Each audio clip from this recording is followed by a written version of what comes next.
it's me, Commander Neo. Today, we're going to have a bit of a different video, as you can see. Before I can go into today's video topic, I just wanted to point out a really cool Battlefront II Easter egg that I just learned about recently. By recently, I mean yesterday. This came after the new update, which we'll get into that later. But, this is really cool. And, of course, leave it to DICE to put in a super complicated, thing. A super complicated Easter egg, that is. So what you gotta do is you gotta head into Maz Kanata's castle in Takadana. Someone else is sort of gonna beat me to this. There's 4 of us doing this. So we get into Takadana, you head in here, and in this room you see a painting of one Hondo Onaka. You know, everyone's lovable space pirate. I'm shooting him, trying to, like, to give me the coin. If there's 4 people and someone does it before you, you're still A-okay, you'll still get it, it's all good. That's what I learned, at least. So then you gotta run over here, and through here, if you remember, there's a Boba Fett's, like, ship, like the Slave 1. I think it is a 1-to-1, which it shouldn't be, but, you know, to each their own. So now, over here, you have these buttons. You press these buttons, you go left,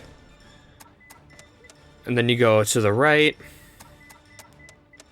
and then you go to the center, and then you see that those lights, the red lights and the green lights right there, so they'll blink, and the left one blinks 5 times, the center one blinks 0 times, and the right one blinks once. What could that be? Well, I know in Star Wars there's a little thing called the 501st, I don't know if you've heard of them, and it just so happens that their flag is here at Maz Kanata's castle. So, you retreat back to Maz's castle, because, why not? And you can see this actually in Force Awakens too. It's really cool. I don't look up at it, but if you look, the flag of the 501st cosplay group is actually hanging as one of the flags. It's really cool. They do a lot of amazing work. If you get the chance to, like, help them out or go to an event that they run, it's amazing. They do so much really good charitable work.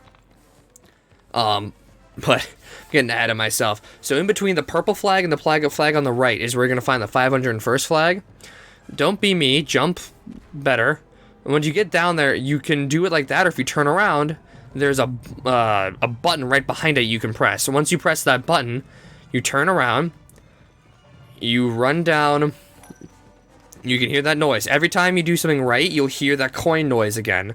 So now when you guys run down to the basement, for those of you seen Force Awakens, which if you haven't, it's been a couple of years, you'll recognize the room I'm about to go into as the one where Rey finds Luke's lightsaber.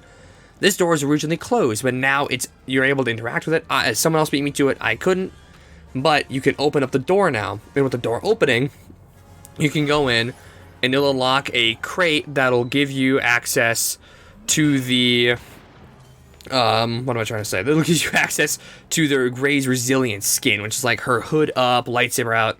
It's just really cool. And then here, we have, I'll put up a better photo of it earlier because we were shooting on this one. This is a really cool little photo of the DICE development team that worked on Battlefront II. It's really cool. We're blowing it up. There it is. It's a really, really neat paint, like a painting almost. It's awesome. The DICE team did such an amazing job with this game, and I'm so happy that they got to put their little mark on it. But yeah, so that was the Easter egg. So now we get to move into the video's actual topic. So today's actual topic is, as you probably know, Star Wars Battlefront II has had its support stopped. This last update has stopped all support for the game. Like, other than it's added here, all the bug fixes, like, there may be some more stuff. The servers are still up, the challenge is still going to be up, stuff's still going to be going on, but for all intents and purposes, all support for the game is done. It's kaput, it's no more. It's a little hard to say that, because, I don't know, Battlefront 2 is an interesting case. It's a game that launched with extreme, if you guys remember the launch of Battlefront 2, I've had this since, like, day 1, and even the launch, like, this game is the reason why, nations in the world are actively looking for, different, like, gambling schemes, how people are gambling, like how the game companies are putting in these loot boxes. This is the game that started that. And it's so cool to see how far it's come. It's gone from this, how do I put this? It's gone from this game that, as you can tell, I'm not writing this off of a script, but I've had this sort of boiling in my head, and it's hard to get it down on paper. But it's had such an amazing evolution.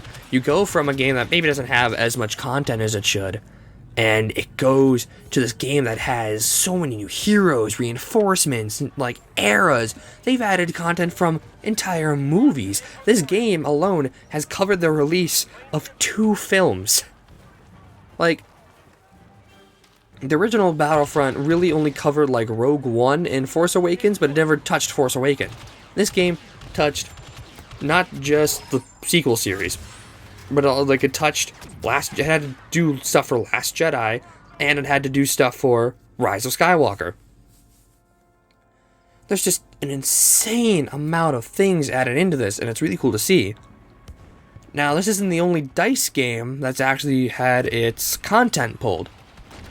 That other game being Battlefield 5, which has had a different response to it. Outside of the internet, I'm a history major, focusing on like stuff like World War I, World War II. Mostly dealing with things like Polish history in World War II, Eastern Europe, like stuff like that. Like I do a lot with that sort of work. And in World War I, it's like British Commonwealth, Canadian, American, the whole shebang. And when I remember when Battlefield 1 launched, and I was like, this is awesome. It's super cool. It's rad. It's gonna be great. I love it. This is brilliant. Battlefield 5 comes out, and it does not strike that same opinion with folks. If you remember, it did not do well. It came out, the big complaints from people were that, like, oh, women, and, like, authenticity, and blah, blah, blah. Those arguments, I thought, were incredibly stupid. Let me just put this out here right now. Those are stupid arguments. If you're losing immersion because women are in the game, and you're not going to complain about the 50 million other historical inaccuracies, you're not there for immersion. You're just angry that not everyone has a dick. And it doesn't fucking matter. Being a history major, I'll sit there and be like, yeah, sure, my immersion can be broken by women in the battlefield. You know what else breaks my immersion? That British soldier with a Japanese submachine gun. Or that Japanese soldier wielding that German rifle. Or that American fucking wielding a Sten gun. Or that Churchill tank not being the right thing. Or like, there's just so many things in that game. You choose to pick on that when everything else can easily break immersion. Sure, okay, you want immersion. But I'm not here to talk about that. That's a whole other video onto itself. It gets me angry as a history major. It's just makes no sense. You can't be bitching about one thing. Sorry, YouTube. And then turn right around and say, oh yeah, that stuff's fine. If you want to acknowledge inaccuracies, acknowledge all of it. Battlefield is an arcade shooter with a skin. That's it. It's not Hell Let Loose. It's not Postscriptum. It's not, pardon me, it's not fucking Squad. It's not any of these tactical, like, realistic shooters that want to get you immersed. No, it's for you to have fun shooting, like, it's for you to have fun. Like, I find Hell Let Loose fun. Most of the population will not find it fun. Having to deal, like, I play Commander a lot because I have to make my own squads, having to deal with the actual Commander, having to deal with other squads, and having to do my own squad, and having to deal with the rest of the team. It is a lot of fun, but, like, it's not Battlefield, you know? You log on to Battlefield, because Battlefield is just like, yeah, run around, pew-pew, like, it's pew-pew time. And there's nothing wrong with that. But what did really piss me off was the way the game was handled after that. The team that worked on Battlefield 5 just continually tripped and fell and stumbled. They were constantly playing catch-up.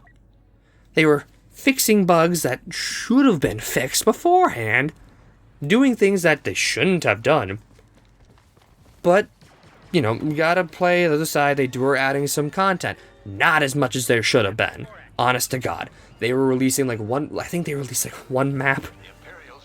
Like, oh God, I forget when they released the first map. It took them like a couple months to get one map out.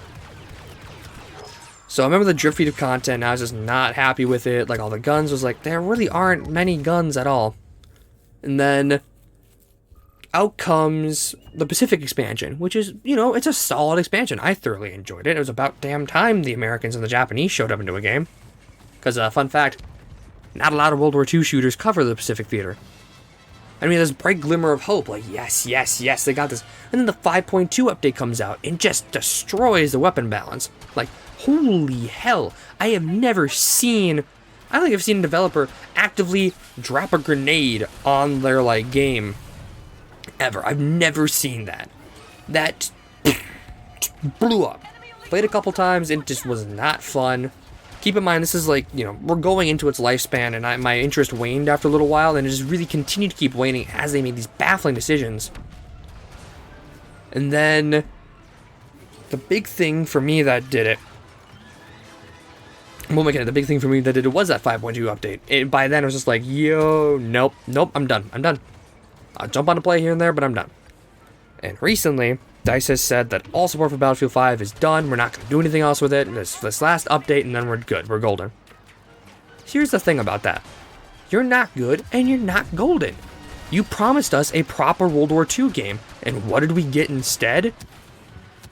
1940 Europe and the Pacific. The Eastern Front exists. You barely even touch it. You had Soviet weapons in the files, and you didn't even touch it. You had the LAD light machine gun, also known as the LAD, which is a fantastic name. But, like, you had that in the files, and not once did you think, yeah, we should probably follow this out. Hell, the Italians. I mean, look, I have my own issue. I have my own arguments with the French at the moment when it comes to World War II. That's another video on its own. But even the French. Hell, Poland. Poland got shafted. They wanted to show, like, we're going to show the start of the war. You chose France? No, the war started in Poland. Give them some of the credit. But they didn't. The Eastern Front isn't coming. Even as, like, Americans and even some Brits and Canadians, the Normandy landings was probably one of the most iconic battles in all of history. The D-Day landings meant rushing the beaches to free France from the grip of the Nazis.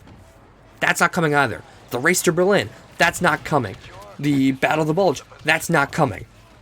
The entire second half of the war is not coming. That's not a World War II game, DICE. I'm sorry, but you genuinely failed us.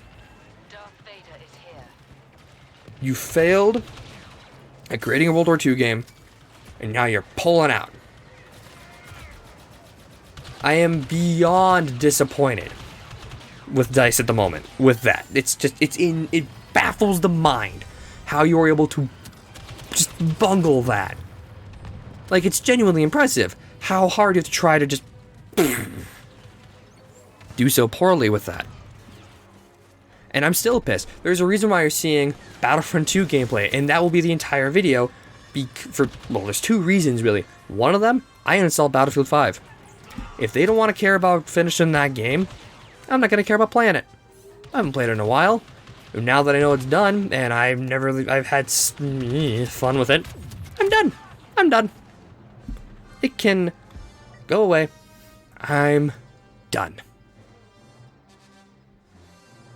Now, the other reason why I have Battlefront 2 up here is because if you notice the video title, I'm also watching the video footage as I do this, and I just realized there's the ATRT glitch. Whoops. But the big reason why I'm making this video, the reason why Battlefront 2 is on here, is if you notice the title, it says I believe the trouble with live service.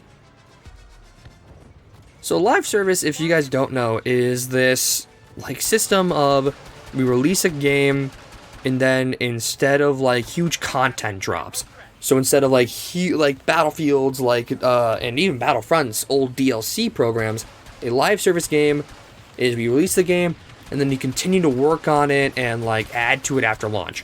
This is a double-edged sword. As we saw with Battlefield, the game can come incomplete with not all the content that it needs. And then they'll say, oh, then they'll fix it in post, and they'll fix it after that, which That's the not great side. Then you have the flip side, though. Sort of, with Battlefront 2, where, yeah, it came out not worth the $60 that it was. I mean, it was probably worth like 40, maybe. You can make an argument for 60, but the point is, it came out lacking a lot. But the live service genuinely helped it. Like, as the game's life cycle went on, instead of Battlefield, it was just like mostly fixing bugs, introducing new bugs with every patch, and then sort of drip feeding this content that just didn't come often. Battlefront, like, yeah, it fixed bugs and added, but it also added content with every single patch. Like, yeah, every patch with Battlefield, you know, they added some form of content, but sometimes it was just cosmetics. The last, like, sort of season that they had wasn't really much there. Like, in their whole Tides of War, like, their challenges, it was just rank ups in the overall, like, rank up system to get, like, the bazooka and stuff, which is fine. But, like, there are maybe 4 or 5, like, weapons and gadgets in there. It didn't make any sense. So, Battlefront instead does this awesome thing where with every update they're at least, like, they may not be adding a lot. Like, I had gripes with it.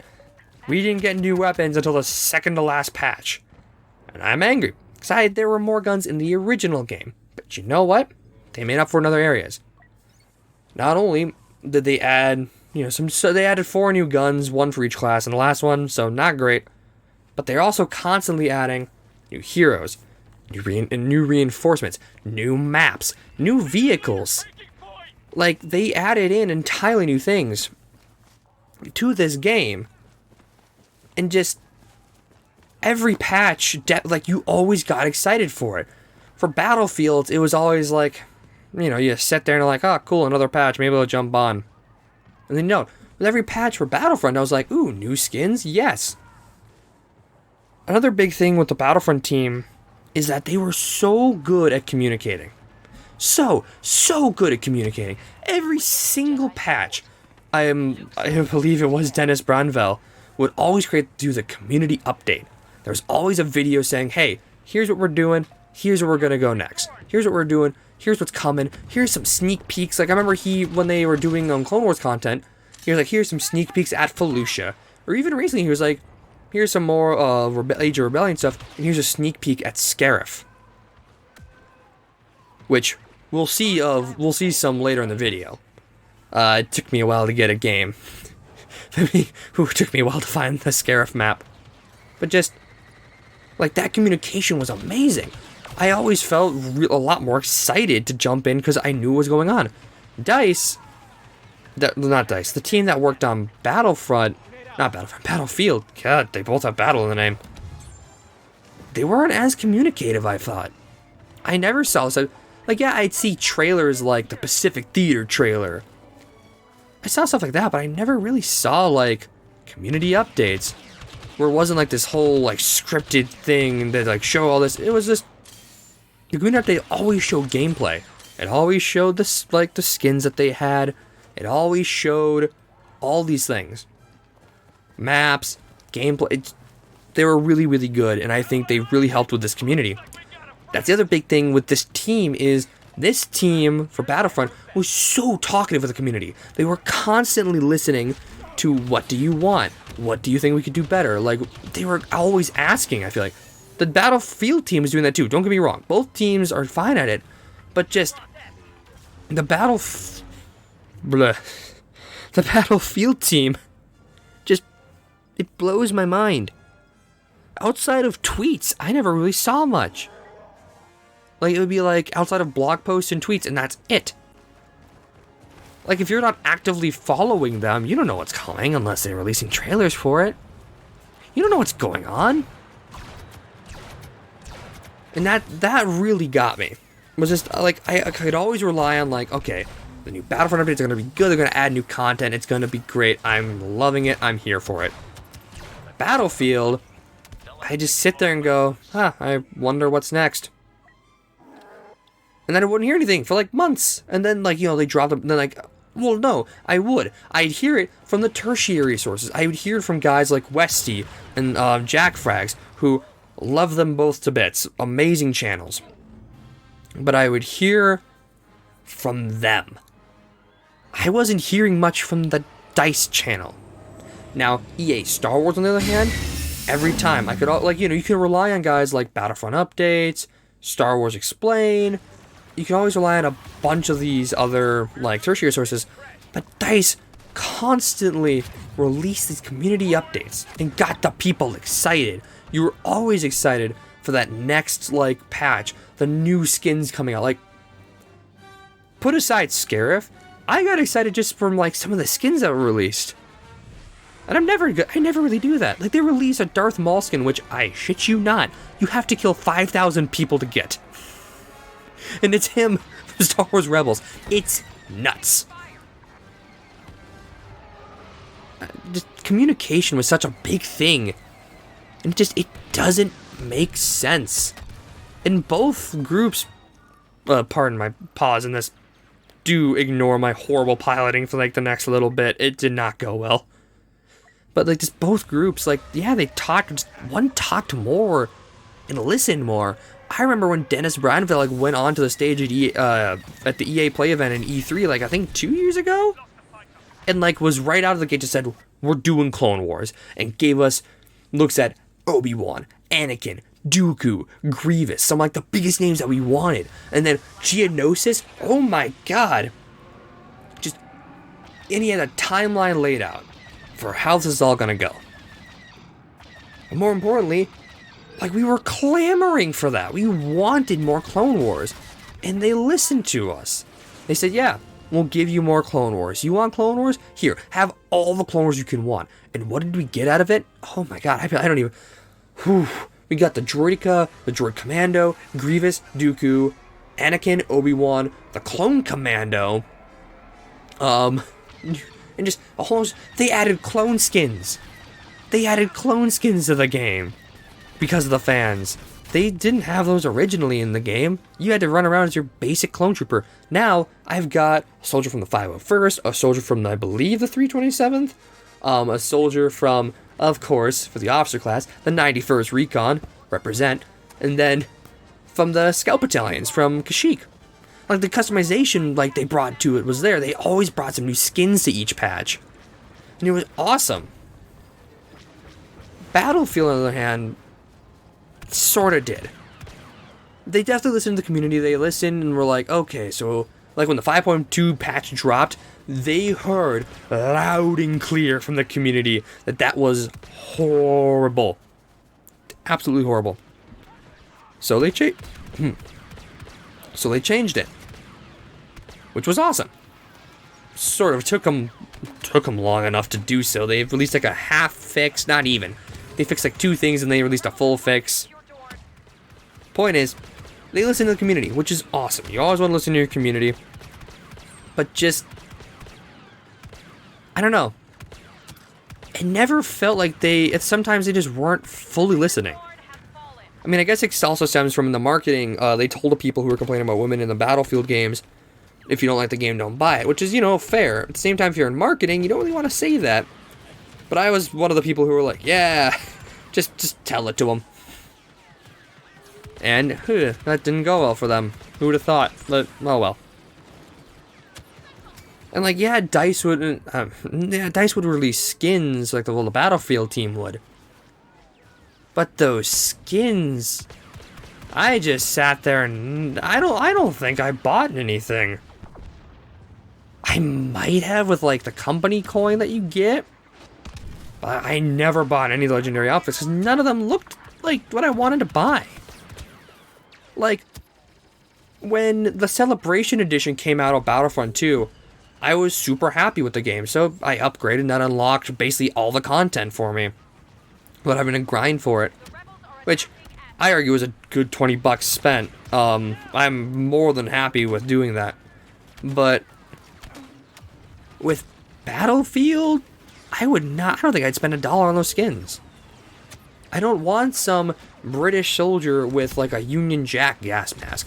I don't want like these really weird things. I want uniforms. I want accurate uniforms. Like when the Americans came out, I remember they had like this like weird like hunter like combination with like Australian and like American. Like, no, just give me an Anzac uniform. Give me real uniforms that these men used. You're a history game. Act like it. Well, no, you're not. You're an arcade shooter. But like even then, there's certain points where it's like if you can't get uniforms right, how, why, and how? How can you not get like, look, women on the battlefield, not great. For some. Well, no, it's, who am I saying? There were SOE agents, there were resistance fighters, in the Soviet Union, women were actually in the army. So one of their best snipers was a woman. Then there was the Night Witches, like a bomber group. Like, women are on the battlefield. But like something as simple as uniforms? You can at least get uniforms right, guys. We don't need the British soldier with the Union Jack. Or like even the weapon skins, I'm like, these are lackluster. I don't like these. They didn't look World War II. Who's running around with a black, like golden black M1 Garand rifle? No one is. Thing's gonna glint. You're running around with like your dirty like M1 rifle. But there are skins you can use for that. There are real war skins. That's the big thing that happened with this game, is just, despite it being based in history, they didn't pull enough from that history. There were so many things you could do. Hell, even in Battlefield 1, which is a complete foil to Battlefield 5, like, you had that. Like, you had relatively accurate uniforms, you had skins that might not have been the most accurate, but, like, instead of calling it, like, gold or rusted, like, they are the names of actual battles and were meant to represent something. So, like, that passed. These didn't. These were, like, captured or rusted or, like, just really boring. And they looked so weird. Like, having, like, the muzzle, like, suppressor, the flash suppressor from, like, a PTRD anti-tank rifle on an M1 Garand rifle? Or a really janky looking compensator. Like, they just didn't look good. And look, I'm giving Battlefield a lot of shit because I love it. I'm also just really, really angry. Like, it just, I find these two games interesting because it's a tale of two different games from the same company. Now, I can't speak to what happened in DICE, what happened in there. I'm not a DICE employee. I'm some dude in my closet recording what is going to turn into a video essay. Like, I'm not an insider.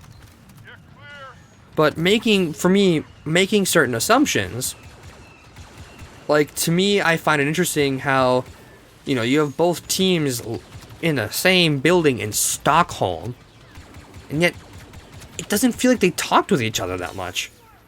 Again, what I'm about to say about DICE and all that, just keep this as an assumption. I'm not even like 5% sure this is what happened. I'm making guesses and assumptions, and educated ones, based on what I know about, like, shared workspaces, different teams working, stuff like that. So again, take this all with a grain of, like, a massive grain of salt. Just don't listen to what I say, but don't believe a word I say, is what I'm trying to say.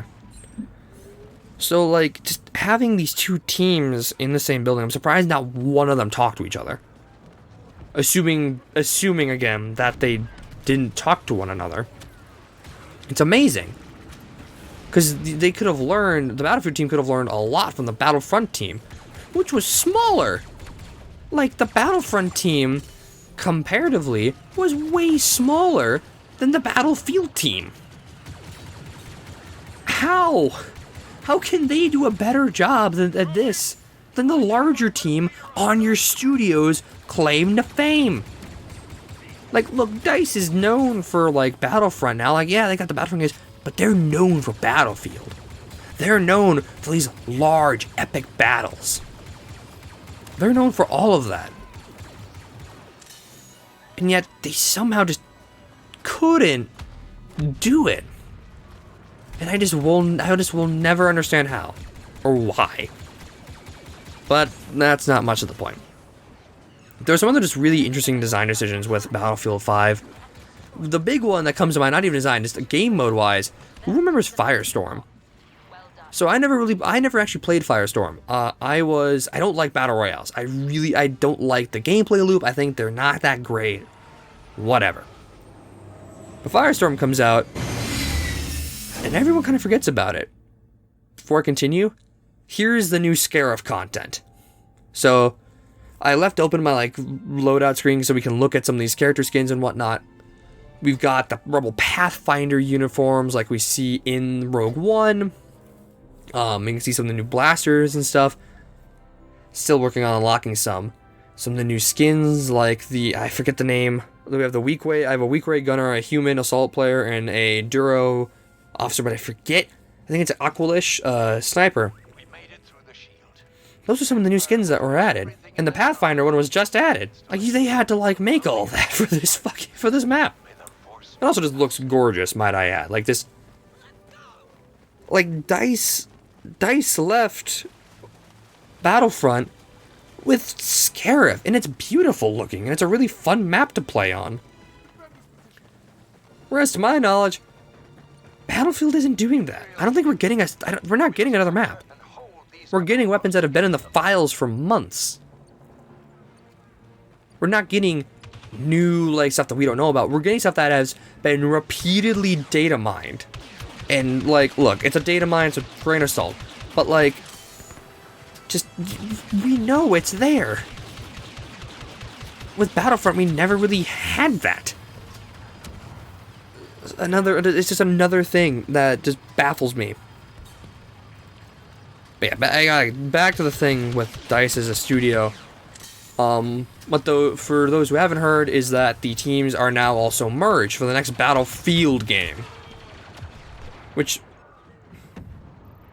it says a lot, makes me think a lot.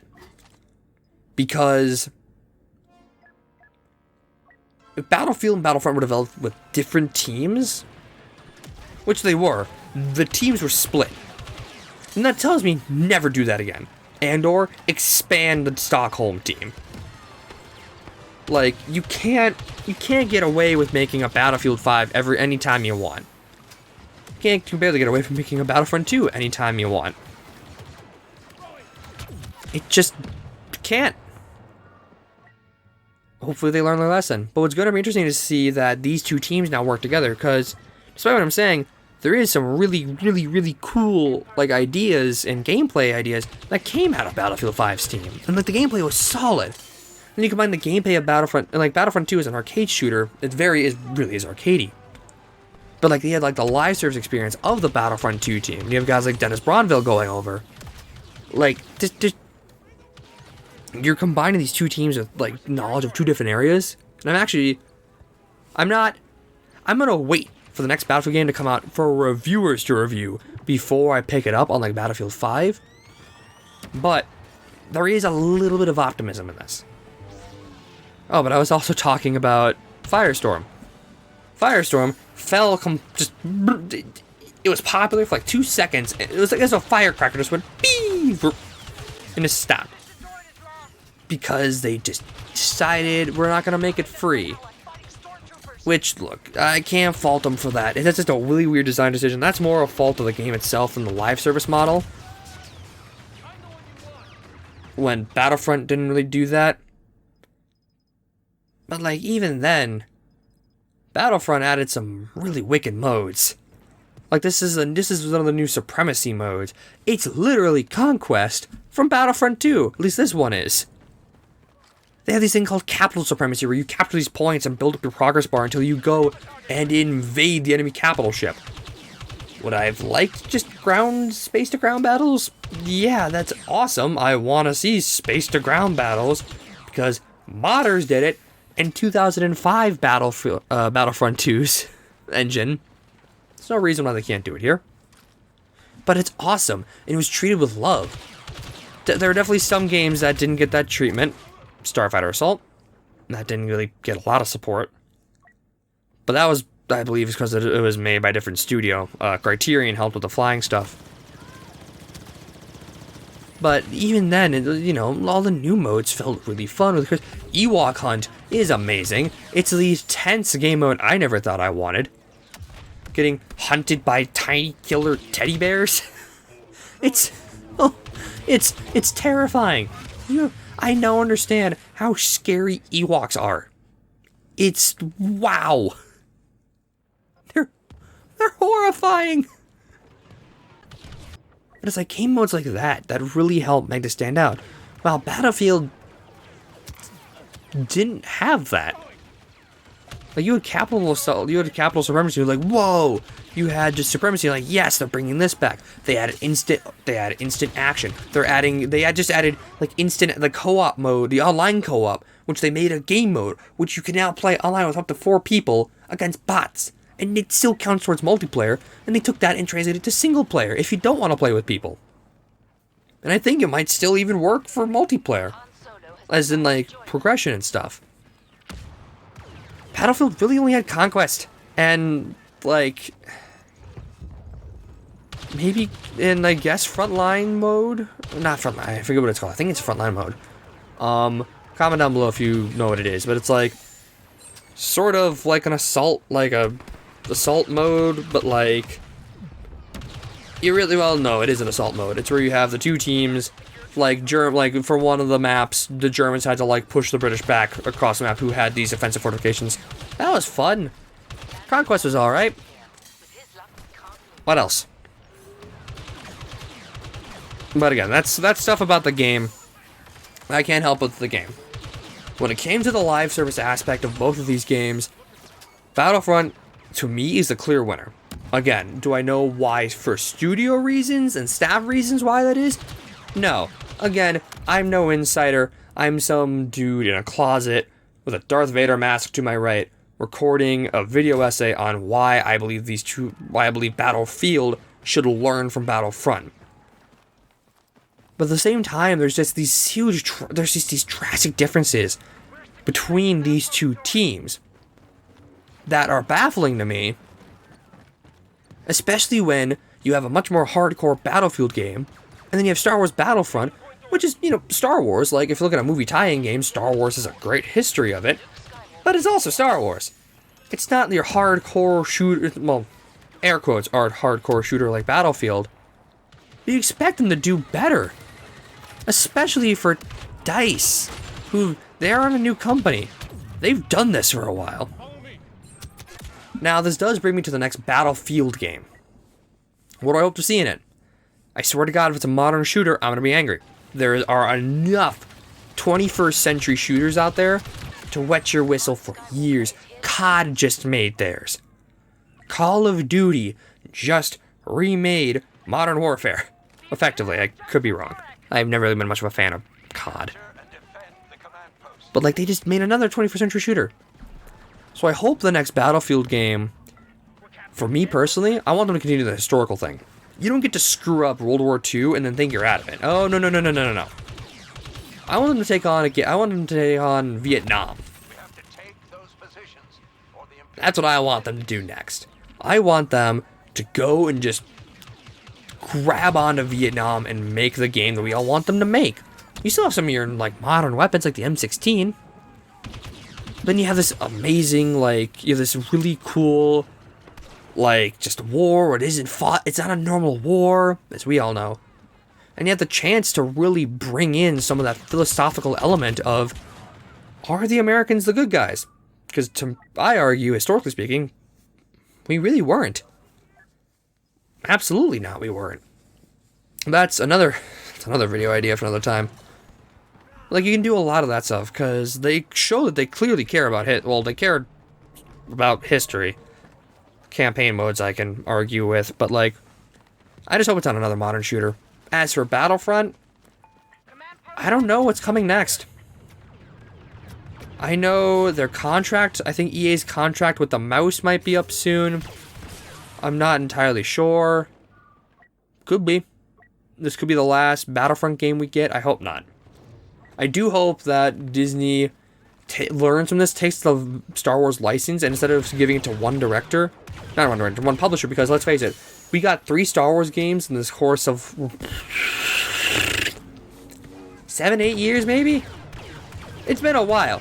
And like, one was mediocre, Battlefront 1, which I enjoyed, but you know, it had its issues. Battlefront 2, which got better with time, but that's how, but any game gets better with time. Look at Fallout 76, even then, debatable. And Jedi Fallen Order, which is like the first really good game to come out from them. So I hope they can get it back, because I think DICE, to me, did an amazing job here. In these last 2 minutes, I want to just tip my hat to the Battlefront 2 team. I don't even tip my hat to the Battlefield team. You guys, the Battlefield team, you guys had to go through a lot. By all means, I'm not blaming you. I don't know if there's like if the EA made you do this. I don't know what was going on. If there was bad leadership, it's whatever. Hats off to the team. You guys did make a fun game. And it was solid. It just had so many issues in it that just felt hard to really enjoy. But the Battlefront team, oh my god. You guys, I want to say, amazing job. You guys took a game that was universally panned and started countries literally creating laws to stop loot boxes, which, thank you, that needed to happen sooner or later, but like, and you turned that game into arguably one of the better Star Wars shooters. I'm surprised I'm even saying that. I think this is actually one of the best Star Wars games. I don't know why I'm saying that. It has so many issues. It had issues. It still has some issues. But this has been turned into an amazing experience with an amazing team at the helm. I remember at Celebration Chicago, which I still haven't made a video recapping that or even talking about it. Celebration Chicago, it's been a year. At Celebration Chicago, I remember getting to meet the team because they were just in a hallway after the Clone Wars panel, and I came out and I ran into them and I got a photo with them. Really nice guys. So, hats off to the Battlefront team. You guys did an outstanding job. Battlefield team, hats off. You guys made a fun game. And I hope you guys learn from your mistakes. Battlefront, I hope you can show them how to do live service. Take what I've said, take what you've done with Battlefront and roll with it. Continue with it. If you do that, I think the next Battlefield game has a real good shot at being amazing.